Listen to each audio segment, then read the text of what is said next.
ဒီလိုနဲ့ခဏကြာမှတော့ရွာရဲ့နောက်ဖက်ပိုင်းစီကနေအမျိုးသမီးတယောက်ရဲ့ဆူးရှတဲ့အော်တန်ကြီးကိုကြားလိုက်ရတယ်ဗျ။ဒိုခါမှာတော့မောင်တွက်ပြီးလဲအတန်ကြားရရွာနောက်ဖက်စီကိုအတက်မှမရှိတော့ပဲဖနှောင်းနဲ့တင်ပါသသားတဲ့ကြောင်ပြေးသွားခဲ့ပါတယ်။ရွာလေးရဲ့နောက်ပိုင်းအောင်ရောက်တဲ့ခါမှာတော့လမ်းလေးရဲ့နဘေးမှာအမျိုးသမီးတယောက်ကိုတွေ့လိုက်ရတယ်ဗျ။အဲ့ဒီမျိုးသမီးဟာတခြားမျိုးသမီးတယောက်ရဲ့အပေါ်ကိုခွာထိုင်နေပြီးမောင်တွက်ပြီးကိုကြောပြီးလို့နေခဲ့ပါတယ်။ထို့နောက်မှာတော့မောင်တွက်ပြီးဟာဆရာတော်ကြီးဦးနန္ဒီကပြလိုက်တဲ့မော်ဆေးအိုးလေးကိုမြေပြင်မှာချပြီးတော့ဖွင့်ချလိုက်ပါတော့တယ်။အဲ့ဒီခါမှာတော့ချက်ချင်းဆိုသလိုမြေအိုးစိမ်းလေးတွေကနေအလင်းရောင်တန်းများကပြထွက်လို့လာခဲ့တယ်ဗျ။ထိုအလင်းတန်းများပျောက်ကွယ်သွားပြီးတော့မကြခင်မှာပဲအဲ့ဒီအလင်းတန်းတွေကြားကနေအမျိုးသမီးတယောက်ကပေါ်ထွက်လို့လာပါတော့တယ်။အဲ့ဒီအမျိုးသမီးကတခြားလူတော့မဟုတ်ဘူးဗျ။မောင်တွက်ပြီးရင်းနှီးပိသားလူတစ်ယောက်ဖြစ်တဲ့ဦးစိန်မောင်ရဲ့ဇနီးဖြစ်သူမတ်စုနွယ်သာဖြစ်နေခဲ့တာပါ။မတ်စုနွယ်ကိုမြင်လိုက်ရတဲ့ခါမှာတော့မောင်တွက်ပြီးလဲပါဇက်အောင်သားဖြစ်သွားကချက်တီတီးသွားခဲ့ပါတော့တယ်။ဟမ်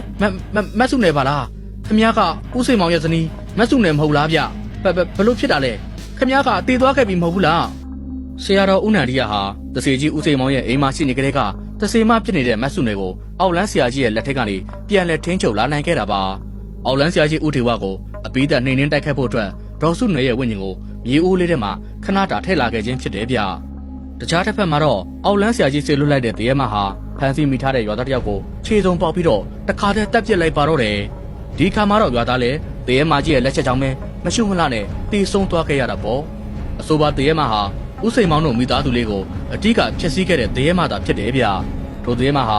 ရွာသားတစ်ယောက်ကိုတက်ဖြတ်ပြီးချင်းမှာပဲမတ်စုနွယ်ရဲ့ဝိညာဉ်ရှိရာကိုအရှိန်ပြင်းပြင်းနဲ့ပြေးလာခဲ့ပါတော့တယ်။အဲ့နောက်မှာတော့အဆိုပါတရေမဟာပါဇက်ကြီးကိုကျဲလောင်းသွားဟလိုက်ပြီးတော့ဆူးရှတဲ့အတန်များနဲ့ဟစ်အော်လိုက်တော့တယ်ဗျ။ထိုအတန်နဲ့ကြီးထွက်ပေါ်လာတဲ့နောက်ဆုံးမှာတော့ဘေးပတ်ဝန်းကျင်မှာရှိတဲ့ရင်းငယ်များကလည်းထိတ်လန့်ပြရဖြစ်ကုန်ကြပြီးအိတ်တန်းကနေထပြန်ကုန်ကြပါတော့တယ်။အဲ့နောက်မှာတော့တရေမဟာဒေါသကြီးနေတဲ့မျက်လုံးတစ်စုံနဲ့မောင်တွက်ပြီးကိုကြည့်လိုက်ပါတော့တယ်။ထိုစဉ်မှာပဲဝိညာဉ်ဖြစ်နေတဲ့မတ်စုနွယ်ကလည်းဖះကိုအာယုံပြပြီးလောက်ကိုကြည့်လိုက်ကအခုလိုတိုင်တယ်လိုက်တယ်ဗျ။ အိုးအရှင်ဖျားတပည့်တော်မတို့ဒီအရှင်ဖျားမှာတပါကိုးခွေစရာမရှိကြပါအခုလိုကိစ္စတွေပြီးဆုံးသွားခဲ့ရင်တပည့်တော်မှလည်းဘဝတစ်ကိုရှာပါတော့မယ်လို့အရှင်ကိုဂရိကုဝတ်ပြုပါတယ်တပည့်တော်မှလည်းတပည့်တော်မရဲ့သားနဲ့ခင်မွန်းပေါ်မှာမေတ္တာမမားခဲ့ဘူးဆိုတာအရှင်ဖျားထမတိုင်တဲ့တစ္ဆာဆိုလိုက်ပါတယ်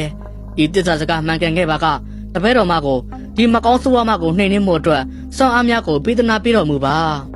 တရေမမတ်စုနွယ်ရဲ့တစ္ဆာတိုင်တယ်ပြီးတဲ့အခါမှာတော့မတ်စုနွယ်ရဲ့ခန္ဓာကိုယ်ကနေရှေဝါရောင်မီးလင်းတန်းများဖြာထွက်လာခဲ့ပြီးတော့သူမရဲ့နောက်မှာလည်းအဖြူရောင်စကွန်းတစ်ခုဟာပေါ်ထွက်လို့လာခဲ့တယ်ဗျဒီမြင်ကွန်းကိုမြင်လိုက်ရတဲ့မကောင်းဆိုးဝါးမိစ္ဆာမကြီးဟာဒေါသအလွန်ထွက်လာပြီးမတ်စုနွယ်ကိုကြည့်ကအခုလိုဟင်းရောက်လိုက်တယ်ဗျနေငံမြတ်ငါကိုလာပြီးတော့ရှင်းရှင်းသေးတယ်ပေါ့ဟုတ်လားနေရမလောက်လေးမလောက်စားပညာလေးကငါကိုဘာလုပ်နိုင်မှာမို့လဲနင်းတသက်လုံးငါရဲ့လက်အောက်မှာနေလာတာများအခုတော့နင်းသေးဖို့တာပြင်မေတော့မကောင်းဆိုးဝါးမိစ္ဆာမကြီးဟာအခုလိုလဲပြောပြီးတော့မတ်စုနွယ်နဲ့ဝိညာဉ်ရှိရာကြီးကိုပြေးလာခဲ့ပါတယ်အနားအောင်ရောက်တဲ့ခါမှာတော့မကောင်းဆိုးဝါးမကြီးဟာကျဲလောင်စာဟဲ့အော်ရင်မတ်စုနွယ်ရဲ့လေပင်ကိုညှစ်ချလိုက်တော့တယ်ဗျမကောင်းဆိုးဝါးမကြီးကမတ်စုနွယ်ရဲ့လေပင်ကိုအားကုန်ညှစ်နေခဲ့ပေမဲ့လည်းမတ်စုနွယ်ရဲ့ဝိညာဉ်ကတော့နည်းနည်းလေးမှထိမသွားခဲ့ပါဘူးထို့နောက်မှာတော့မတ်စုနွယ်ဟာသူမရဲ့ညာလက်ကိုအသုံးပြုပြီးမကောင်းဆိုးဝါးမကြီးရဲ့နေရင်ကိုရောင်ခွနဲ့မြည်အောင်ရိုက်ချလိုက်တော့တယ်ဗျတပြိုင်နက်တည်းမှာပဲရောင်ခွနဲ့ဆိုတဲ့အတန်တစ်ခုထွက်ပေါ်လာတဲ့အတူတရေမကြီးရဲ့အော်တန်နဲ့ကြီးကလည်းဆူးရှစွာထွက်ပေါ်လာခဲ့တယ်ဗျထို့နောက်မှာတော့မကောင်းဆိုးဝါးမိစ္ဆာမကြီးဟာမြေပြင်ပေါ်ကိုလဲကျသွားခဲ့ပြီးသူမရဲ့ဘဝဟာလည်းหนีကုန်းချုပ်သွားခဲ့ရပါတော့တယ်ထူးခြားပြီးစမ်းကြယ်လာတဲ့ဖြစ်ရစံတွေကိုလက်တွေ့ကြကြမြင်လဲရတဲ့မောင်တွက်ပြီးဟာဘာစကားတစ်ခွန်းမှမပြောနိုင်တော့ပဲအဆက်အောင်သားဖြစ်နေခဲ့ပါတော့တယ်နောက်ပြီးတော့သူ့ရဲ့စိတ်ထဲမှာလည်းဦးစိန်မောင်တို့မိသားစုလေးကိုပို့ပြီးတော့တနာသွားခဲ့ရတယ်ဗျ